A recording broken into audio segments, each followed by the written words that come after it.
Karena kita bilang kalau setia dalam perkara kecil, Tuhan akan kasih tanggung jawab yang lebih besar. Nah, banyak orang, saudara, mau diberikan tanggung jawab yang lebih besar, mau diberikan kepercayaan yang besar, saudara, tapi tidak bisa setia dalam perkara kecil. Itu persoalannya, saudara. Makanya sebagai anak Tuhan, orang Kristen sejati setia. Yang setia dalam pekerjaan saudara di sini setia saja. Banyak orang menyebut dirinya baik hati tapi bohong, saudara. Dia yang puji diri sendiri, saudara. Dia yang promosikan dirinya sendiri bahwa saya baik, padahal kenyataannya tidak baik, saudara. Kita boleh menilai diri kita baik, tapi belum tentu penilaian kita itu sama dengan penilaian Tuhan. Kita boleh mengatakan diri kita baik, belum tentu Tuhan bilang kamu baik. Kenapa? Karena Tuhan tuh lihat sampai kedalaman hati. Amin. Karena banyak orang menyebut diri baik hati. Saya baik hati, saya suka membantu ini dan itu. Ternyata munafik, ternyata punya motivasi-motivasi buruk. Dan Tuhan tahu. Manusia mungkin tidak tahu, Tuhan tahu. Amin.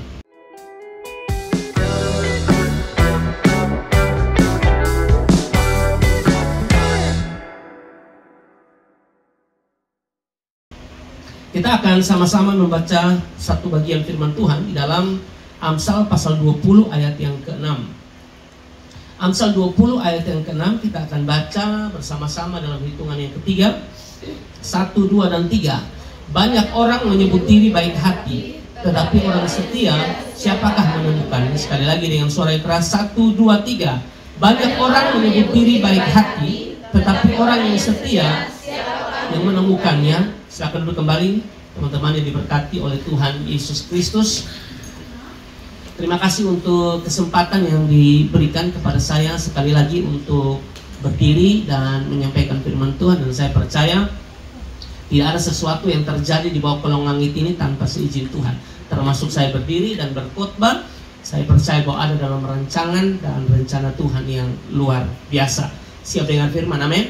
Amin. Nah, Bapak Ibu, saudara, teman-teman di Verina Group bersyukur kepada Tuhan Yesus Kristus karena atas kasih dan kebaikan Tuhan kita masih ada sampai dengan hari ini. Itu murni kebaikan Tuhan, kasih Tuhan yang luar biasa. Saudara, dalam doa tadi saya bilang kalau bukan Tuhan siapa lagi, saudara ya. Oleh karena itu tidak ada alasan bagi kita untuk tidak bersyukur, tidak ada alasan bagi kita untuk tidak beribadah. Ciri orang Kristen sejati, ciri seseorang yang mengasihi Tuhan sungguh-sungguh tidak mungkin dia menjauhkan diri dari pertemuan ibadah. Ibrani pasal 10 ayat yang ke-25 mengatakan bahwa janganlah kita menjauhkan diri dari pertemuan ibadah. Di dalam ibadah tentu saudara ada firman Tuhan yang disampaikan. Dalam ibadah kalau dia sungguh-sungguh ya membangun hubungan dengan Tuhan, maka saya percaya bahwa dia akan mengalami sukacita yang luar biasa yang tidak bisa diberikan oleh dunia. Sukacita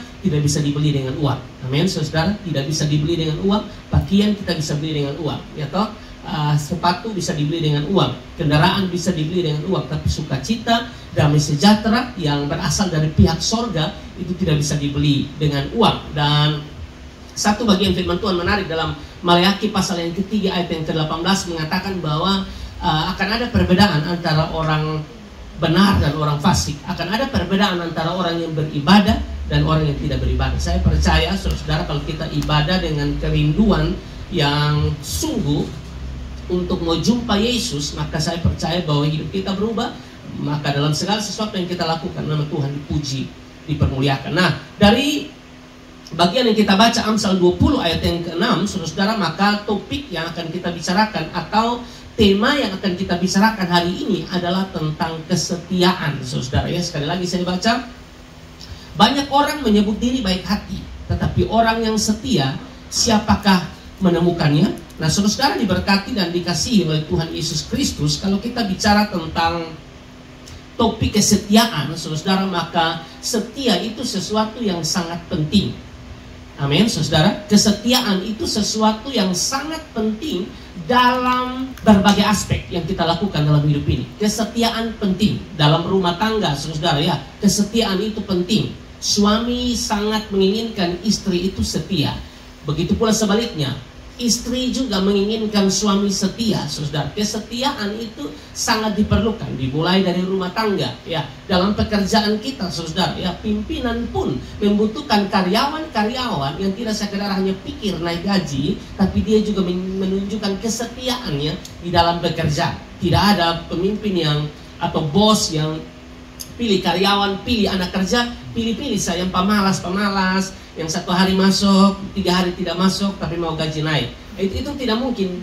Pimpinan pilih begitu, atau bos pilih orang seperti itu tidak mungkin, saudara. Dia akan memilih orang yang bisa bekerja dengan baik, dan juga salah satu nilainya adalah setia. Kesetiaan sangat diperlukan di dalam hubungan sosial kita satu dengan yang lain. Kesetiaan pun diperlukan. Setia itu sangat diperlukan di dalam hidup kita, apalagi di dalam pelayanan kita, saudara. Baik di gereja, baik di toko ini kan tetap sama, saudara. Kita melakukan untuk Tuhan. Ya, tidak ada yang bilang, oh melayani di gereja itu kayak berkhotbah seperti saya, atau worship leader seperti Pak tadi, atau yang main keyboard di gereja itu dulu baru pelayanan yang memuliakan Tuhan. Tidak, semua pelayanan yang kita lakukan di gereja, di luar gereja, termasuk jaga toko. Tapi kalau kita jaga toko dalam takut akan Tuhan, saudara, kita bekerja seperti untuk Tuhan. Kolose pasal yang ketiga 23, nama Tuhan dipuji, dipermuliakan. Amin, saudara. Jadi dalam segala hal yang kita lakukan dalam hidup kita, kesetiaan itu sangat penting, saudara. Meskipun hari-hari ini, ya, kalau kita bicara tentang kesetiaan, hari-hari ini sangat krisis kesetiaan, ya. Di dalam rumah tangga, hari-hari ini kita lihat bahwa banyak istri yang tidak setia pada suami, banyak suami yang tidak setia lagi pada istri, ya toh. Banyak, saudara. Ada teman yang tidak setia pada teman yang lain, ada, saudara, hari-hari ini. Jadi kesetiaan itu sekarang kita lihat krisis, saudara, ya. Terjadi krisis kesetiaan yang memang sulit untuk menemukan. Meskipun banyak orang yang mengatakan diri baik hati, tapi tidak semua bisa menunjukkan kesetiaan. Karena kalau kita bicara tentang kesetiaan, itu berkaitan dengan hati, saudara. Kesetiaan itu berkaitan dengan hati, saudara. Dan hari-hari ini kan kita lihat banyak orang saja yang memuji dirinya baik hati, memuji dirinya setia, tapi ternyata dari cara hidupnya atau tingkah lakunya tidak sedikit pun dia menunjukkan kesetiaan dalam bekerja, dalam melayani, dalam segala hal yang dia lakukan. Dan tentu nama Tuhan tidak dipuji dan dipermuliakan, ya saudara. Tapi bagi orang-orang yang betul-betul sungguh-sungguh, ya, orang-orang yang sungguh-sungguh, ya, setia melakukan apa saja. Tentu kalau dia setia melakukan apa saja, saya percaya orang ini mengenal Tuhan sungguh-sungguh. Orang ini mengalami jamahan Tuhan. Orang ini percaya Yesus sungguh-sungguh sehingga dia bisa bekerja dengan setia. Nah, orang-orang yang bekerja dengan setia, saudara, tentu ada berkat yang Tuhan sediakan buat dia. Ya, ada buah dari kesetiaan yang saudara tunjukkan. Itu pasti ada. Karena Alkitab bilang begini, saudara, ya, perumpamaan tentang talenta. Ada yang diberikan 5, ada yang diberikan 2, ada yang diberikan 1. Ya toh, saudara tahu cerita itu. Nah, yang diberikan 5, diberikan 2 talenta lalu bisa memaksimalkan, ya saudara. Dalam perumpamaan itu, dalam Matius pasal 25 ayat 21, ada berkat di balik kesetiaan yang ditunjukkan oleh seseorang. Firman Tuhan bilang begini, maka kata tuannya itu kepadanya, baik sekali perbuatanmu itu, hai hambaku yang baik dan setia. Engkau telah setia dalam perkara kecil, aku akan memberikan kepadamu tanggung jawab dalam perkara yang besar. Masuklah dan turutlah dalam kebahagiaan tuanmu. Ya, jadi kalau setia, saudara, itu ada bonus, ada berkat yang Tuhan berikan buat setiap kita yang setia melakukan segala sesuatu. Amin. Ya, dalam hal kecil lakukan sungguh-sungguh. Karena kita bilang kalau setia dalam perkara kecil, Tuhan akan kasih tanggung jawab yang lebih besar. Nah, banyak orang, saudara, mau diberikan tanggung jawab yang lebih besar, mau diberikan kepercayaan yang besar, saudara, tapi tidak bisa setia dalam perkara kecil. Itu persoalannya, saudara. Makanya sebagai anak Tuhan, orang Kristen sejati setia. Yang setia dalam pekerjaan saudara di sini, setia saja, saudara. Kita tidak tahu nanti ke depan Tuhan mau buat apa dalam kehidupan kita, kan kita tidak tahu. Masa depan dia siapkan yang terbaik buat kita. Jangan ada kita yang bilang, kayaknya saya ini nanti begini-begini, saya setuju mati, begitu. Tidak boleh begitu, saudara, ya. Anda harus pegang prinsip bahwa Tuhan mengasihi Anda, Tuhan siapkan masa depan. Amsal 23 ayat 18, karena masa depan sungguh ada dan harapanmu tidak akan hilang. Amin, saudara. Harapanmu tidak akan hilang di dalam Kristus. Anda boleh putus cinta, tapi jangan putus harapan. Amin, saudara. Saudara, harapan itu di dalam Yesus. Amin. Jangan putus cinta berdiri di jembatan di Liba yang baru dibuat tuh, memakan korban, saudara berdiri dan mau lompat hanya gara-gara cinta. Hello, mati satu, tumbuh 1000. Saudara, jadi tidak usah terlalu pusing. Sama kayak dia satu-satunya di hidup. Amin, saudara. Santai. Kalau putus ya sudah. Ya, apalagi kalau saudara baik, baru bebas putus. Dia rugi. Yang rugi siapa? Bukan saudara. Yang rugi itu dia. Amin. Akan ada yang lain yang Tuhan siapkan untuk menjadi pasangan kelak. Amin. Ya kak omong enak, beta jomblo kak. Ya kan? Pasti kan ada yang bilang, kak enak omong, mau kutang jomblo. Pak omong enak, pastor omong enak, mau kutang jomblo. Ya sudah santai. Justru jomblo itu adalah waktu terbaik bagi kita untuk memperbaiki diri. Amin. Jomblo itu waktu terbaik bagi kita untuk memperbaiki diri. Supaya kelak kalau saudara menikah, saudara menjadi kado terbaik buat pasanganmu. Amin. Itu hiburan bagi yang jomblo-jomblo ya.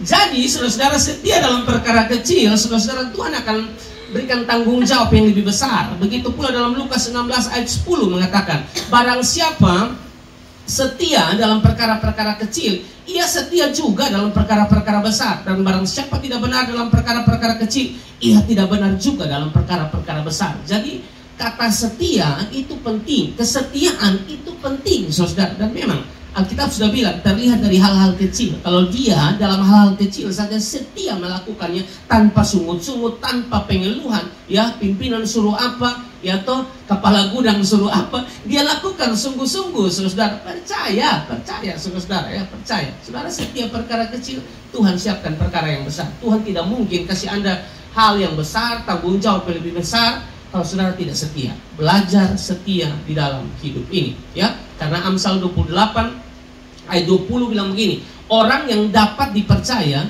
mendapat banyak berkat. Amin saudara.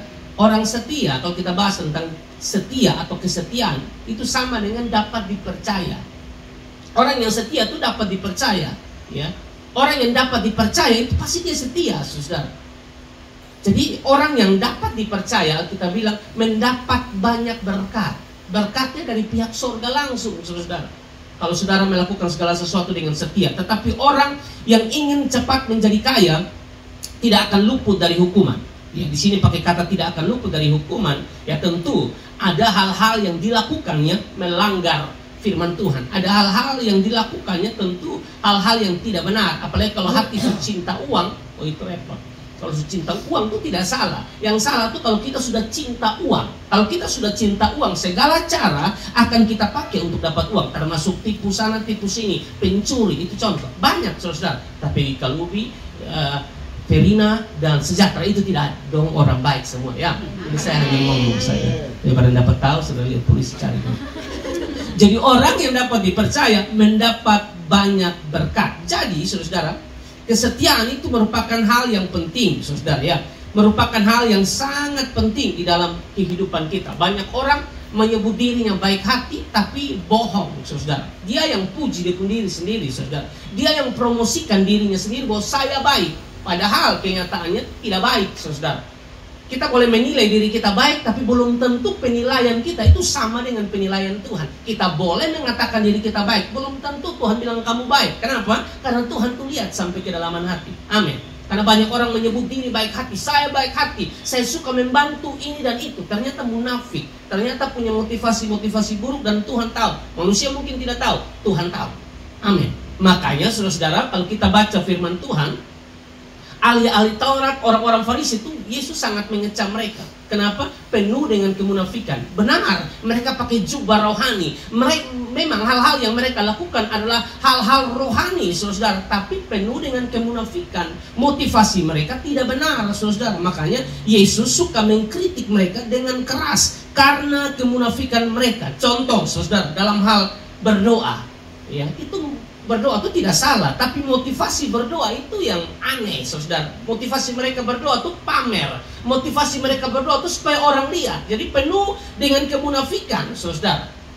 Berkaitan dengan frasa yang pertama tadi itu. Banyak orang menyebut dirinya baik hati, ternyata putar balik. Ternyata omong kosong, ternyata munafik. Sama seperti orang-orang Farisi dan juga ahli-ahli Taurat. Dalam hal berdoa mereka sangat munafik. Makanya Yesus tegur dengan keras. Matius 6 ayat yang kelima dan seterusnya bilang begini. Dan apabila kamu berdoa, janganlah berdoa seperti orang munafik. Mereka suka mengucapkan doanya dengan berdiri dalam rumah-rumah ibadat dan pada tikungan-tikungan jalan raya, supaya mereka dilihat orang. Aku berkata kepadamu, sesungguhnya mereka sudah mendapat upahnya. Jadi mereka tuh berdoa suka pamer. Memang orang Yahudi itu kalau dalam hal berdoa tidak ada yang bisa lawan mereka. Mereka pun doa tuh banyak sekali dan banyak bentuk doa mereka, saudara. Doa mereka tuh bisa jam 9 pagi, jam 12 siang, dan juga jam 3 sore. Ya, bahkan doa mereka bisa lebih, saudara. Tapi waktu kira-kira seperti itu, saudara. Tapi dalam setiap doa-doa mereka tuh pamer, saudara. Makanya Yesus kritik dengan keras, ya, soal pamer mereka, soal kemunafikan mereka. Mereka tuh munafik, saudara. Nah, saya tidak ingin kita seperti itu, saudara. Kita melakukan pelayanan kita di toko itu munafik, tidak boleh. Ya, kita boleh tipu bos, tapi tidak bisa tipu Tuhan. Kita bisa tipu teman, tapi kita tidak bisa tipu Tuhan. Makanya Tuhan kecam mereka dengan keras. Meskipun mereka pakai jubah rohani, yang mereka hebat berdoa, hebat berkhotbah, Yesus kritik mereka dengan keras. Karena semua yang mereka lakukan pamer, semua yang mereka lakukan munafik, saudara. Makanya Yesus tegur mereka dengan keras. Munafik itu dari kata hypocrites, berpura-pura. Itu hanya main sandiwara saja. Itu acting, itu tidak benar. Itu hanya acting, saudara. Berkaitan dengan acting kan lihat toh, Ipar adalah maut. Saya nonton Ipar adalah maut itu. Siapa tuh? Devina yang main ya. Itu tuh dikecam habis-habisan di dalam apa? Di dalam TikTok saya baca.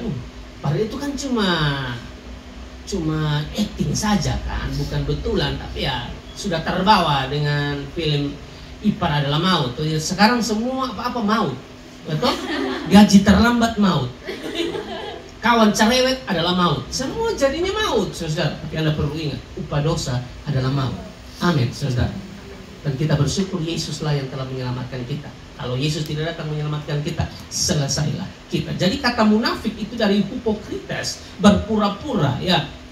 Hanyalah acting, saudara, ya. Pemain panggung sandiwara, kira-kira demikian, saudara, ya. Jam doa orang Yahudi itu saya bilang tadi rutin ya, jam 9, jam 12, jam 3. Tapi dong suka pamer di jalan-jalan. Jadi kayak misalnya mereka ke pasar begitu, lalu tiba-tiba saatnya doa, misalnya jam 9 atau jam 12 atau jam 3, mereka langsung kasih tunjuk memang di depan. Di pasar misalnya mereka akan berdiri angkat tangan. Sampai kita penyembahan, kita angkat tangan, mau kasih tunjuk bahwa mereka itu rohani. Makanya Yesus kecam dengan mereka, jangan berdoa model begitu, kamu ke pamer. Motivasinya itu pamer, saudara, diberkati oleh Tuhan, ya. Makanya hal inilah yang betul-betul Yesus kritisi mereka, saudara, ya. Matius 6 ayat 5b, mereka suka mengucapkan doanya dengan berdiri dalam rumah-rumah ibadat dan pada tikungan-tikungan jalan raya, supaya kita bilang dilihat orang. Berarti motivasinya yang salah. Doanya tidak salah, tapi motivasinya supaya dilihat orang. Makanya ada seorang teolog namanya Matthew Henry, dia bilang begini, mereka suka berdoa di situ, bukan doa itu sendiri yang mereka sukai, melainkan kesempatan untuk diperhatikan orang yang ditimbulkan oleh doa itu. Sekali lagi Matthew Henry bilang begini, mereka suka berdoa di situ, bukan doa itu sendiri yang mereka sukai. Artinya mereka bukan suka berdoa, saudara, tapi kesempatan supaya diperhatikan orang yang ditimbulkan oleh doa itu. Jadi memang mereka ini pamer, saudara, ya. Dan Tuhan tahu motivasi hati mereka. Makanya Yesus itu mengatakan di dalam Matius 6 ayat yang ke-6, tetapi jika engkau berdoa, masuklah ke dalam kamarmu, tutuplah pintu, dan berdoalah kepada Bapamu yang di tempat tersembunyi, maka Bapamu yang melihat yang tersembunyi akan membalasnya kepadamu. Ini tidak bermaksud berarti kalau kita bikin KKR di luar salah dong, di outdoor. Itu kan berdoa di luar, Pak. Yang salah itu bukan doanya. Yang salah itu adalah motivasi hatinya. Yang mau pamer, ya, itu motivasinya mau pamer supaya dilihat orang, supaya kelihatan rohani. Nah, itu yang Yesus kritisi. Kira-kira demikian. Lalu Matthew Henry lagi bilang begini, orang Farisi cenderung berdoa kepada manusia dan bukannya kepada Allah. Apapun bentuk doa mereka, lingkupnya adalah untuk meminta pujian manusia dan memuaskan keinginan mereka supaya dipuji oleh orang. Wow, keren, kamu hebat berdoa, iman kamu luar biasa. Berdoalah kepada Allah dan biarlah itu cukup bagimu. Jadi mereka berdoa tuh mau pamer supaya orang puji mereka bahwa kamu rohani, kamu top, kamu bagus, kamu beda daripada yang lain. Suka pujian dari manusia. Saudara, kita tuh butuh pujian dari Tuhan, bukan pujian dari manusia. Amin. Pujian dari manusia ini kan saudara tahu tuh, kadang pujinya benar, kadang tidak benar. Lebih banyak tuh munafik, saudara. Tambah cantik saudara pada belakang dia bilang biasa. Ada begitu, ada. Kok kalau hati tidak beres, banyak begitu. Makanya jangan cari pujian manusia, Bapak Ibu. Makanya saya kalau khotbah dan juga beberapa hamba Tuhan yang lain yang betul-betul fokusnya kepada Kristus, mereka khotbah sungguh-sungguh. Mereka tidak butuh pujian manusia. Saya juga tidak butuh pujian saudara. Saya butuh pujian Tuhan. Amin. Karena pujian manusia itu omong kosong. Mau kosong ada jerawat, sayang. Soalnya ada karena banyak nih, dia bilang soalnya ada. Waktu saudara balik belakang, dia ada banyak kok. Aduh sayang tambah langsing hati-hati dengan dimulai dengan kata sayang itu hati-hati. Itu biasanya tipu, meskipun tidak semua, tapi hati-hati. Yang manis-manis itu berujung kepada sakit. Amin, saudara. Biasa begitu sayang tambah kurus. Pas saudara balik, badan sekitar kita tanta-tanta. Contoh, ada yang begitu. Makanya jangan cari pujian manusia. Kalau ada, bertobat ya. Kalau mau puji, puji sungguh-sungguh. Puji dari hati, jangan puji karena ada embel-embel tertentu. Saudara sama kayak ahli Taurat, orang Farisi yang cari pujian manusia dan bukan pujian Tuhan. Makanya Yesus sangat mengecam mereka. Kalau saudara baca dalam Matius 23 ayat 23 dan seterusnya, itu Yesus kecam mereka dengan luar biasa ya. Saya bacakan untuk Anda Matius 23 ayat 23 bilang begini, celakalah kamu hai ahli-ahli Taurat dan orang-orang Farisi, hai kamu orang-orang munafik, sebab persepuluhan dari selasi, adas manis dan jintan kamu bayar, tetapi yang terpenting dalam hukum Taurat kamu abaikan, yaitu keadilan dan belas kasihan dan kesetiaan. Berarti kesetiaan itu penting, saudara. Bukan persepuluhan tidak penting, bukan pelayanan tidak penting, itu juga penting. Tapi kan banyak orang yang melayani tapi putar balik, munafik. Yang Tuhan mau betul-betul kesetiaan yang lahir dari hati yang mengenal Tuhan sungguh-sungguh. 25. Celakalah kamu hai ahli-ahli Taurat dan orang-orang Farisi, hai kamu orang-orang munafik. Kita bilang celaka ya. Celakalah kamu hai ahli-ahli Taurat dan orang-orang Farisi, hai kamu orang-orang munafik. Itu tuh keras loh. Itu kata-kata yang sangat pedas. Kalau sampai saudara periksa hati selama ini saya ini munafik.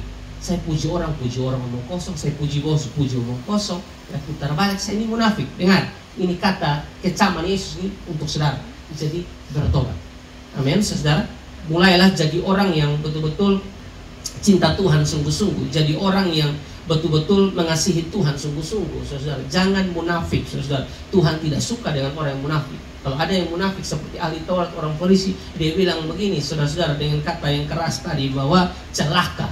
Celaka itu kata yang sangat keras, saudara, diberkati oleh Tuhan Yesus Kristus. Jadi kalau kita bicara tentang hal ini, saudara, ini sesuatu yang sangat penting. Kalau bicara tentang kesetiaan, banyak orang menyebut dirinya baik hati, saudara, diberkati oleh Tuhan. Tapi tentu kita tahu ya, bahwa orang yang setia adalah betul-betul orang yang mengasihi Tuhan sungguh-sungguh, orang yang telah menerima Yesus sebagai Tuhan dan Juru Selamat, sehingga hidupnya dipimpin oleh Roh Kudus, saudara, untuk bisa melakukan banyak hal, termasuk kesetiaan dalam segala hal yang dilakukan. Nama Tuhan dipuji dan dipermuliakan, saudara, diberkati oleh Tuhan ya. Lalu mungkin kita bertanya, saudara ya, lalu bagaimana ya, bagaimana supaya saya bisa menjadi orang yang setia, bukan orang yang munafik, saudara. Karena banyak orang kan yang begitu, toh saudara, munafik, tunjukkan kemunafikan ya, saudara. Itu sangat banyak, saudara ya. Karena kita tahu kalau bicara tentang kesetiaan, sekali lagi itu berhubungan dengan hati. Ya, kesetiaan itu berhubungan dengan hati, dan kita tahu bahwa hati ini kan licik, saudara. Kita bilang hati itu licik. Makanya tadi saya bilang, toh ada orang yang puji sayang, saudara balik belakang dia kasih jelek, saudara. Ya, tidak sesuai apa yang keluar dari mulutnya. Ya, tidak sesuai ya dengan hatinya, saudara. Hati itu ada buruk dengan saudara, hanya puji saudara saja. Makanya Yeremia 17 ayat yang ke-9 sampai ayat yang ke-10 bilang begini, betapa liciknya hati, lebih licik daripada segala sesuatu. Hatinya sudah membatu, siapakah yang dapat mengetahuinya? Ayat 10, aku Tuhan yang menyelidiki hati, yang menguji batin, untuk memberi balasan kepada setiap orang setimpal dengan tingkah langkahnya, setimpal dengan hasil perbuatannya. Alkitab bilang betapa liciknya hati, lebih licik daripada segala sesuatu. Hati itu licik, teman, sahabat, pemimpin tidak tahu hati saudara, tapi dengar, Tuhan tuh tahu. Dia lihat sampai kedalaman hati kita. Istri dan suami mungkin sudah menikah puluhan tahun, tapi suami tidak bisa lihat sampai kedalaman hati. Istri juga tidak bisa melihat sampai kedalaman hati suami, kecuali Tuhan. Makanya dia bilang di sini ayat 10, aku Tuhan yang selidiki hati, uji batin. Lalu ada kalimat bilang begini, untuk memberi balasan kepada setiap orang setimpal dengan tingkah langkahnya. Itu bicara tentang keadilan Allah. Allah itu penuh kasih, ingat, Allah itu penuh kasih, sangat mengasihi kita. Ya, dia buktikan di atas kayu salib menyelamatkan kita, saudara. Tapi dengar baik-baik, kalau kita buat salah dan tidak mau bertobat, keadilannya mulai berlaku. Ya, saudara, kita buat salah, tidak mau bertobat, dipukul kita. Jadi kalau ada salah, ya, dalam setiap perjalanan hidup kita tidak setia, ya toh, tidak setia, penuh dengan kemunafikan dalam pelayanan-pelayanan kita, pekerjaan-pekerjaan kita, mending bertobat. Karena dia bilang di sini, dia memberi balasan kepada setiap orang setimpal dengan tingkah langkahnya, setimpal dengan hasil perbuatannya. Anda suka bohong, Anda munafik, Anda kerja tidak jujur, ya toh, tapi menginginkan hal yang besar atau ingin mendapatkan hal yang besar dengan cara-cara yang salah. Dengar, bos tidak tahu, teman tidak tahu, orang tua tidak tahu, teman dekat tidak tahu. Yesus tahu. Amin. Tuhan tahu. Dia pasti tegur Anda. Alkitab bilang begini, barang siapa ku kasihi, ku tegur dan ku hajar. Amin. Kalau dia sudah tegur pakai khotbah, Tuhan tegur menggunakan hamba Tuhan yang berkhotbah, mending berubah, mending bertobat. Anda tidak mau dengar, dia pukul. Dan biasa pukulannya itu keras, saudara. Bisa tumor, kanker, dan lain sebagainya. Jangan tunggu tumor, kanker baru saya mau bertobat. Tidak perlu, saudara, baik-baik bertobat sudah. Amin. Saudara diberkati oleh Tuhan. Karena hati itu jahat. Hati itu jahat, saudara. Ya. Makanya hati kita perlu diubahkan oleh Tuhan. Markus pasal yang ke-7 ayat 21-22 bilang begini, sebab dari dalam, dari hati orang timbul segala pikiran jahat. Saudara lihat, timbul pikiran jahat dari mana? Dari hati, saudara. Ya, percabulan, pencurian, pembunuhan, persinahan, keserakahan, kejahatan, ini penting. Kelicikan, ini licik banyak, saudara, orang yang licik, orang yang berpura-pura, orang yang munafik itu banyak. Hawa nafsu, iri hati. Ada kok yang suka iri hati dengan orang sih? Nggak usah, saudara. Kita kalau iri hati dengan orang, saudara, nanti hidup kita itu dipengaruhi oleh orang itu.